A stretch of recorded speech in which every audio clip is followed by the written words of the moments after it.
I guarantee you that you don't actually know what we believe.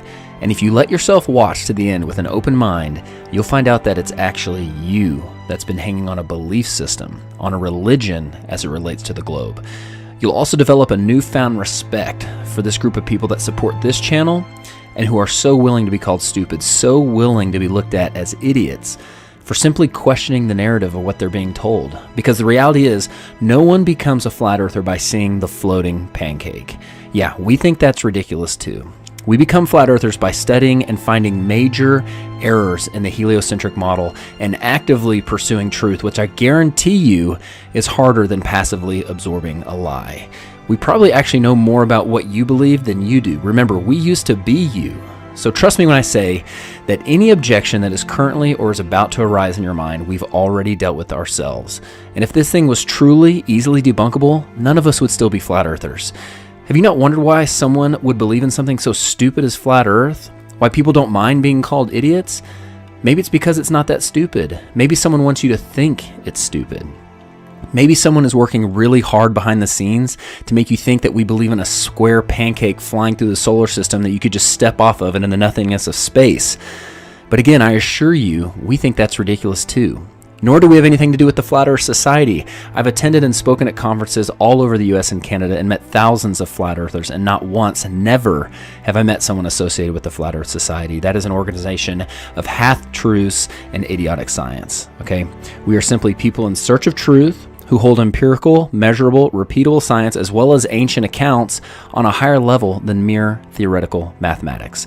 And last thing before I get going, I want you to know that they are banking on you not questioning this. They're hoping to their God with a lowercase g that you do not look into this, because they know if you do, you're going to have some major questions that unfortunately have no warm and fuzzy answers, which is why they've worked so hard to keep the flat earth, the perception of flat earth, as a theory that only morons could believe in. So sit back, relax, and I promise you will not regret it.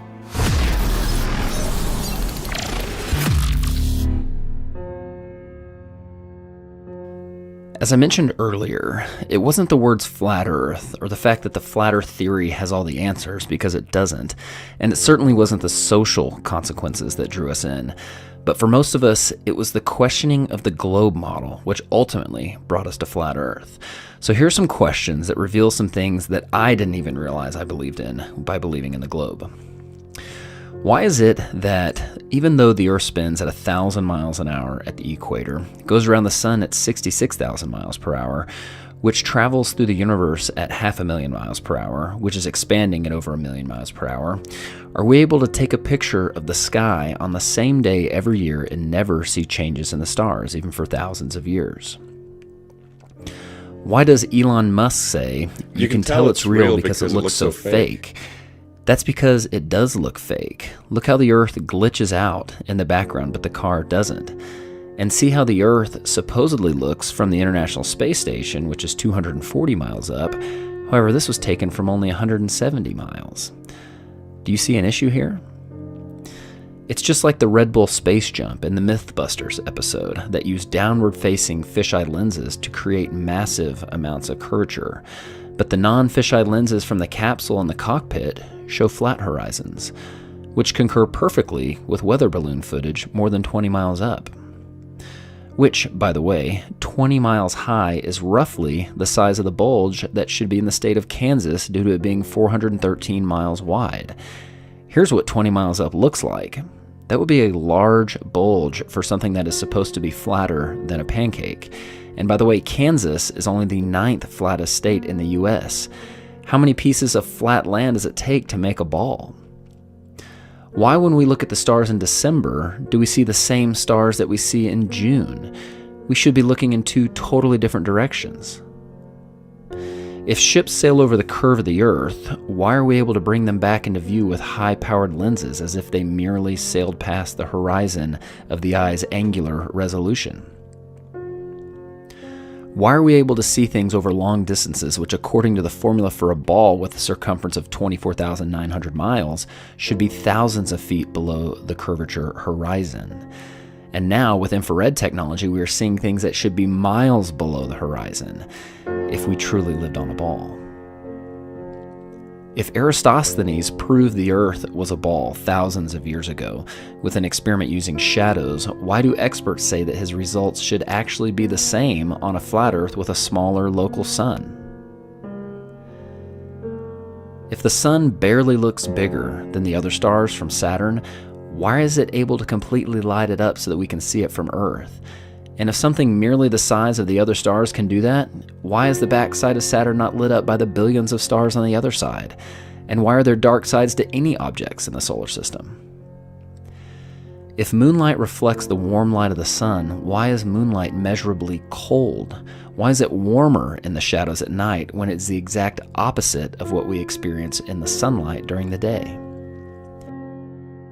How is it possible that our positive atmosphere sticks to this ball right next to the negative vacuum of space without a barrier in between? How is it that people claim to see lights in the sky that are the International Space Station and other satellites when they do not have lights on them? And due to their supposed distance off the ground, the sun wouldn't have the ability to reflect light off them, let alone the fact that I do not believe you could see a satellite, something the size of a pickup truck, 250 miles away even if it was lit by the sun. That's like saying you could see a vehicle in Oklahoma City while standing in Dallas. How is it we supposedly went to the moon 50 years ago, but now we can't leave low Earth orbit? That's the farthest that we can go. Why are the pictures of Earth from space described as composite images, using ground-based observations and Photoshop to fill in the gaps? Why was all the original moon footage and telemetry data destroyed? Why is NASA constantly getting caught on live feeds with men in the background of models, harnesses on the International Space Station, and bubbles and scuba gear in space like they're filming spacewalks in a pool? Why is YouTube hiding true flat Earth content and promoting the ridiculous false perception of the floating pancake? You're dealing with all these conspiracy theorists on your platform. So the first way is by demoting low-quality content and promoting more authoritative content, and the second is by providing more transparency for users. So we're introducing boxes that provide factual information at the top of results that have shown themselves to turn up a lot of information that is counterfactual, such as searching for the Earth is flat on YouTube, where you see a lot of... Your response is to put a box saying, nope, the Earth is not flat. Correct. Okay. And lastly, if we are so sure about this spinning ball heliocentric model, why are experts saying things like this? So everything we know about the universe, what we're made of, galaxies, stars, planets, that's all right here. So according to this chart, we are 96% stupid. And just so you know, the globe side has complex answers to all these.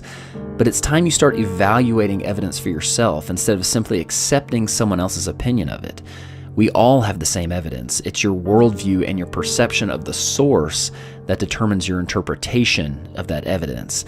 The experts are not any closer to the stars than you are.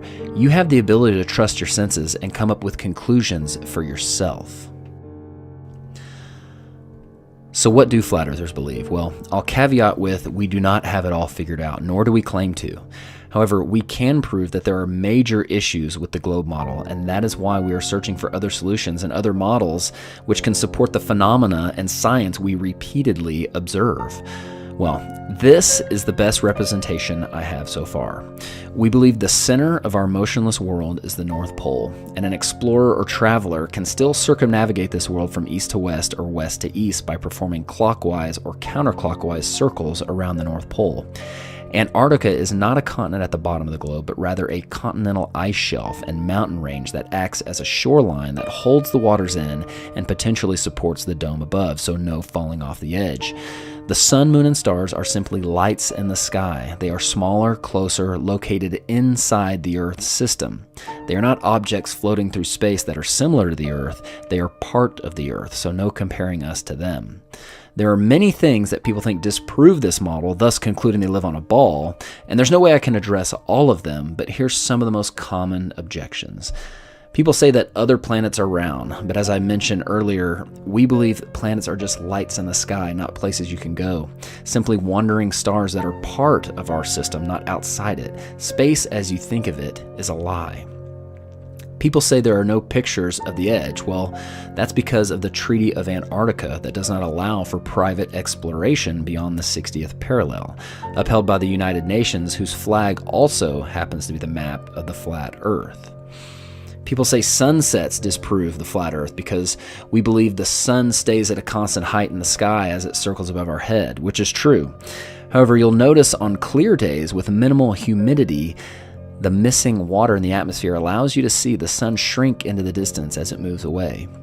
It appears to go down just like the lights in this hallway appear to go down. However, if the lights in this hallway were considerably higher than the observer, they would appear to shrink very little as they moved away. And if we were to create some atmospheric magnification, they could even appear to grow as they approach the horizon, just as the sun does on humid days. And what about gravity? Well, to put it plainly, we don't believe in gravity. We believe things govern themselves based on density, buoyancy, and the electromagnetic force, all three things that are measurable and provable. Gravity, even though it is sold as a law, is actually just a theory, and it's truly only needed to stick things to a ball or have that ball revolve around another ball. Newton himself had doubts about gravity, and in fact, it has never been proven to exist. There was an experiment performed in which gravity waves were supposedly detected from two black holes orbiting each other 1 billion light years away. Just for some perspective, the sun is only 8 light minutes away. So multiply that distance by 65,000 to get a light year, then multiply it by 1 billion. Then turn out the lights because they're black holes. They claim that everything in the universe gives off gravity waves, including the moon. Yet they did not detect it from the moon, they detected it from two black holes 1 billion light years away. They were supposedly distorting space-time, and the amount which they claimed to have detected this space-time being distorted was less than the diameter of the nucleus of an atom. So, please use your brains the next time you see NASA come up with a big discovery. Look how it's always accompanied with an artist rendering or an image instead of a picture, just like this image of a black hole that they supposedly stitched together from multiple forms of data that just happens to look a lot like the cover of the Soundgarden album, Black Hole Sun. Now, the big question, why would somebody cover this up? Well, because the forces of evil cannot rule the original creation, the one created by God. They have to create an artificial one, a perception, in order to remove the true God from the equation, lifting themselves up to be gods. And they do this by creating a false reality, making people unknowingly exist in it, thus controlling them, making it possible for everyone, including the 99.9% of people working at NASA, to unknowingly propagate the lie. And that perception is so powerful, it can make someone who is provably standing still tell you that they're spinning 1,000 miles an hour. And someone who is standing right side up tell you that they're actually upside down. Now, I know you have more questions, and we have the answers. And even though your heart may feel like you're hearing truth, I'm sure there are many objections that have arisen in your mind. Remember, we used to be you. We have already had to deal with those objections. Just don't let the projection of someone else's perception get in the way of your pursuit of truth. If you do, it only proves that you're under someone else's control. I pray that you take this seriously because the stakes are high. Don't let anything get in the way of your pursuit of truth, because the truth will set you free. God bless. For more answers, subscribe to Woketown, DITRH, the Flat Earth Podcast, or download the Flat Earth Sun, Moon, and Zodiac Clock app.